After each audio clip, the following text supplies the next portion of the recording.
welcome to Turn the Page, the official podcast of the Syosset Public Library.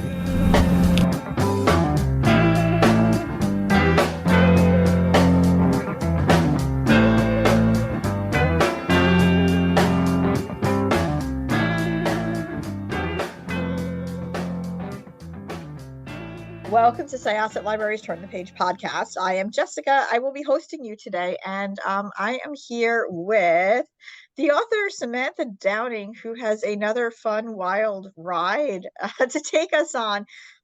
We've already spoken to you, I believe, about he started it.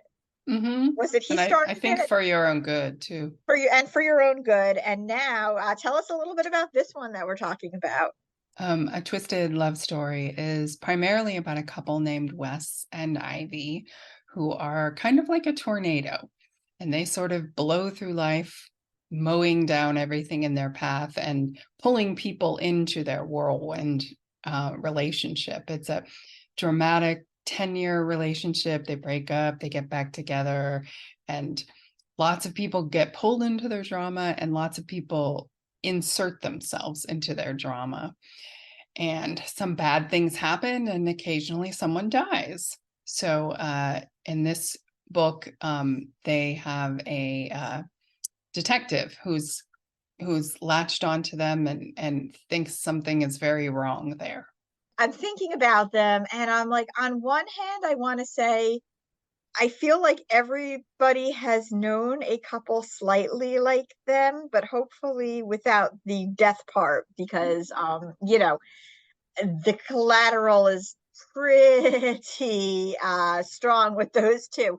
But it's funny, when I was reading Wes and Ivy, I'm reading them and I'm like, okay, I know this is a Samantha Downing book, and I know things are going to go to some pretty wild places, and there's probably going to be some death, which isn't a spoiler, by the way, because if you've read Samantha's books, you know it's going to happen at some point. But the thing is, I've known so many friends or like acquaintances who are just addicted to these toxic relationships and these situations of drama where it's like they love each other, they hate each other, they love each other again, someone keys someone's car. That is actually something that I knew of that happened with someone I knew, and her significant other, and it's like everybody is like on the outside of this, like, what is going on? Like, what, for me, I'm like, what's the appeal? Reading it, I can see the appeal because it's fun to read, but like literally, this is not, I'm not going to be called in for a witness to any of this drama. So yeah, it was just they were fun to read, even though, man, was that relationship toxic. Do you want to talk just a little bit about them and where they came from, and then also like the detective, because that was a really good that was like a really good thread that was running through it. When it started, I was like, okay, and then as it went on and started unspooling, I just enjoyed Karen more and more. Yeah, their relationship is really a character in the book. Wes and Ivy are people, individuals, but together they become something else. So their relationship has its own characteristics, and they are, I guess you could say we used to call their relationship a roller coaster relationship long before the word toxic was ever a part of the conversation, before that word was ever being used. We used to just call them a roller coaster relationship. They're up, they're down, they break up, they get back together. Everybody knew a couple like that. And it just went on. And it was their choice. It's what they wanted. Now we have the word toxic, which is funny to me, because apparently, the way I understand it, if you say something's toxic, then it's just pure toxic and it's over. So apparently you're either in a toxic relationship or you're in a healthy one. And these are your options today. So if somebody does something toxic, you're in a toxic relationship and you should end it, just period. in this relationship, they definitely crave the intense feeling of breaking up, the intense feeling of getting back together. So they do it over and over and over, and they have to keep getting more dramatic in order to feel it. And there are lots of people who have opinions about it, because we think a relationship is between two people, but it's not. There are other people giving their opinions. There are other people that have thoughts about it. There are other people who will insert themselves into your relationship, and that happens a lot too. So the whole book is really about a number of different relationships, not just Wes and Ivy's, but you mentioned Karen. Karen has her own background with relationships which has formed who she has become today. So in every case, in every character, there are relationships that make them the people that they are. So in a sense, love is a character in the book as well. Yeah, I think the thing with like Wes and Ivy that's interesting is it's it's just kind of like immediately when you kind of see how they come together, you're just like, oh, come on. Like, really? But again, like you said, like there are people like this is what they crave. And what I like with Karen, like her job as a detective, she's sex crimes detective. So, she sees a lot, and that kind of plays into how she perceives things as well. And then you have characters like Wes's sister, who's obviously seen this roller coaster and has her opinions on it. And you have Wes's boss. And then there's Bianca, who is like one of those characters that at first I was like, Bianca, come on, what's your deal? Uh, like, what are you getting out of this? What exactly is it that you're looking for? So it really was like it was kind of like this revolving camera almost of people being pulled into, you could call it a whirlpool, but it was like almost like a sinkhole. And then you had the backgrounds, which are spoilers, and I don't want to give them up too much. How did you like sort of like, did you know what threads were going to be pulled where? Or, I think we've spoken about this before. You don't plot as much as you let the story pull you along. Am I correct? Right. Yeah, I don't plot at all. I knew it would be about a dramatic relationship. I wanted to write a thriller about a relationship, and that the relationship was driving the story. And as I said, we don't live in a vacuum, so other people have to be involved. And the Bianca is a character. She's an assistant in Wes's office, and assistants are so often overlooked. But the fact is, assistants know everything, and assistants can make or break you. Not only for the employees, but for people who are trying to get access to the people that she assists. So never underestimate the power of an assistant. I've been one, and I know this. So she just happens to know a lot more than most. Yeah, and I thought that she was I mean, again, she was sort of a character that, like at first I was kind of thought I knew her motivations, but then as it went on, and then things took a few more turns there. Was there any character that, because I know that you are, and it's like I've gotten so kind of like burned out on the term pantser. Don't know why. I like to like maybe like MacGyver writer for those who know who MacGyver is. It's like you're writing and then suddenly like you're like, no, I'm gonna take this and this and put it together and see if it explodes, almost, that which is kind of like how I feel when I read your books. Like, okay, like when's the explosion? There it is. There's gonna be a few more. Was there any character that kind of like just walked into your book and sort of took over a few scenes as you were writing? Because there are several really good characters in the book. There's a character named Abigail, who is another person who works in Wes's office, that plays an important role. And it was interesting writing the office scenes in particular, because I wrote this after or into the pandemic, and when people were not going back to work anymore, and people were getting work from home permanently. And it occurred to me that this is not going to be a setting we can use for very much longer. 10 years from now, there'll be many people who have never, ever worked in an office, and they will not relate to being in an office at all. So unless you're do something where you have to be on site, like work in a hospital, whole lot of work is going to be from home, which for thriller writers is a shame, because it's a great setting for a thriller writer, because lots of people can interact, people can get to know each other, people can see each other do things, and that's all kind of gone when everybody's on Zoom. Yeah, that's actually true. And I hadn't really been thinking about it. I was going to ask you at what point you wrote this book, because, the first book we talked about, he started it, was obviously, I mean, that came out in 2020, right? No, the first book was My Lovely Wife. But no, but after the first book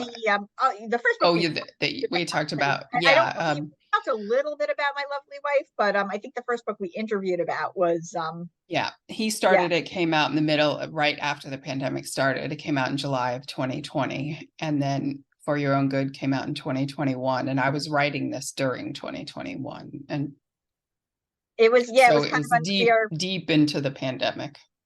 It was unclear what direction things were really going to go at that point. I know now, there really is a push to call people back to the office, but there's also a pull the other way.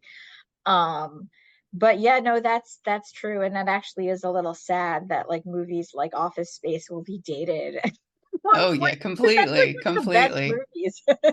They'll become like rotary phones. A couple generations from now, people won't even relate to the office environment at all. So because this relationship spans 10 years, that must have kind of taken some work deciding like what parts of the past you wanted to focus on. What did a lot end up sort of on the cutting room floor? Like, were there things that you're like, I'd love to put this in, but you're just like, it's just not going to lend anything to like the length of a thriller, for instance? Yeah, the thing with Wes and Ivy, it was really trying to decide how far they would realistically go. How dramatic would they actually get? And trying to bridge a line between they're crazy, but they're not psychopaths. They're not a serial killing couple like My Lovely Wife. It's a totally different scenario. So they are focused on each other, and they're not seeing what they're doing to other people. So it is, I'd say that's really where the difficulty was in trying to decide what to keep and what not to keep. There were scenes I wrote that were a lot harsher between them, and scenes I wrote that weren't as harsh. And it was really trying to find the right tone for them to be crazy, but not ruthless. Yeah, they definitely were not Millicent and her husband, who I want to call Tobias, but I know that's not his actual name. That was like one of That's what I call him. I call him Tobias. Okay. Well, Millicent and Tobias, like they clearly weren't them, but there was, I mean, again, there was some stuff in there, and they definitely craved these highs in order to sustain their relationship. But I thought it was important to show them so focused on each other, because that's how people in relationships are, is they're completely focused on their partner, sometimes to the exclusion of everything else, especially in the beginning of a relationship. So they're so focused on each other, they don't see what's happening around them. And that is, in my mind, completely realistic to how couples act. Yeah, that is absolutely true. And I think like, especially in the beginning of a relationship, I mean, and one thing, so I think there's like a line somewhere in the book where people talk about like, well, this is how people act when they're younger, like when they're teenagers. But I don't really think that's 100% accurate. I think that for the most part, when people start new relationships, they do focus just on each other. And it affects other people. I mean, it really does. I thought that what was interesting about Wes and Ivy, and again, this is not a spoiler, but because their relationship is always like start, go, it's like they always revisit that part. So it's not like you get to this part where, like you wake up and you see like your partner and you're just like, oh, you're annoying. I'm going to go get coffee with my friend. It's just because it's always like, oh my God, they took me back. We're back together. What are they doing? It's always that height of intensity. And it's always that like real intense. I keep saying intense, but there's no other way of saying it. Just that real, like hyper focused on making the other one stay. And they're not going to, and it almost seems like Wes and Ivy know that, if they're like, no, this is the last time, this is it. It's almost like they know. They're just like, who are you fooling? But they're just going to keep bulldozing through everything because this is almost like their comfort. Right. And that's where that knowledge that they're always going to break up and always going to get back together is what makes the situation so dangerous with the detective, because they have to stick together. And that's the one thing that they can't do. They can't stick together for any length of time. But for this particular situation that they find themselves in, they have a common enemy, and it's the detective. So they have to work together, and they aren't very good at it. No, they are a disaster. So, before we close out, I think I've said this, but I really like the names in your books. No, thank you. I thought, Ivy is one of my favorite female names. And then Wes's sister was Stella, which I also thought was really cool. How do you name your characters in your books? It's a long process for me to name my characters because I want to make sure that they don't sound alike, that they don't start with the same letter. I typically like shorter name. Millicent was actually one of the few that was longer with 3 syllables, but I'd stick to 1 or 2 syllables for the names that are going to be used over and over and over, just because it works better than using a long name every time. So I like Wes and Ivy, short names, obviously. And then with the side characters, I also try to pick names that aren't too popular because I want them to be memorable. And I want people to be able, I want a reader to be able to identify the character and not think, who is that person again? Like I want them to, so I'm strategically picking names so that you don't get confused, you know who the characters are, and nothing sounds like one another. Which kind of brings me to a question, because I feel bad for anybody who actually has the name Karen now, because it means something completely different. Did you give Karen that name on purpose because of the whole connotation of being like a Karen, like someone who's constantly digging, or was that just a happy coincidence? Yeah, that was I try to do things where I can flip them around. So using the name Karen for that particular character, she was very self-aware of what her name meant, and she used it to her advantage. And according to many readers, is one of the most sympathetic characters in the book. Oh no, I really liked her. I just was like, it's like I think at this point, like when you meet somebody, or at least when I meet somebody named Karen, and I apologize to any Karen who listens to this, it's just what, like sometimes I'm like, oh man, I feel so bad that now your name has this connotation. But then at the same time, when I'm reading something and somebody chooses to have a certain name that has grown in like meme culture, it does make me wonder. And I did really, really like that about her. Yeah, I want to subvert. I like to try to subvert the expectation. So when I write in a character named Karen, she's never going to be like the meme Karen. No, she wasn't. It was Yeah, I actually did like her a lot. She was one of my favorites. Yeah, I love her character. I think she's great. She's pretty wonderful. So do you have anything else on the slate? Are you going to be thrilling us with anything crazy coming up? Yeah, I'm trying to write my next one, so we'll see how it goes, but it'll be another thriller. And Very I cool. take, again, because I don't plot, I have a lot of stops and starts before I find something that really grabs hold. So before we go, like for real, do you have any recommendations for thriller books that a thriller writer could recommend to thriller readers? Yeah, there are a bunch this summer. The ones I've read, The Drowning Woman by Robin Harding is great. You Shouldn't Have Come Here by Geneva Rose. What Remains by Wendy Walker.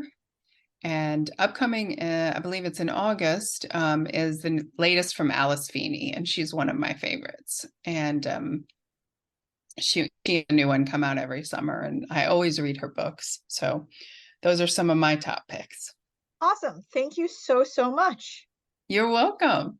Well, it was an amazing conversation once again with you, and I'm really excited for your next book. I always, always am. So thank you Thank for talking you. to us. Thank you so much for having me. It's always fun to come here and talk to you. It's always fun to have you and talk to you. So when is A Twisted Love Story due out again? July 18th. So readers, come to your library, go to your local bookstore, do whatever you need to read this story, because this book is going to be a really good beach read and anywhere read. Thank you. Good airplane read if you're going on a trip. Yeah. It is, yeah, because it's one of those books that like you just kind of like tear through, and then you're just so focused on what's going on that it's a fun ride. So thanks again. Thank you. Okay, this is Jessica with Turn the Page podcast, and our guest today was Samantha Downing. And we are going to close this chapter. Thank you. It's time to close this chapter of Turn the Page. Join us for the next episode.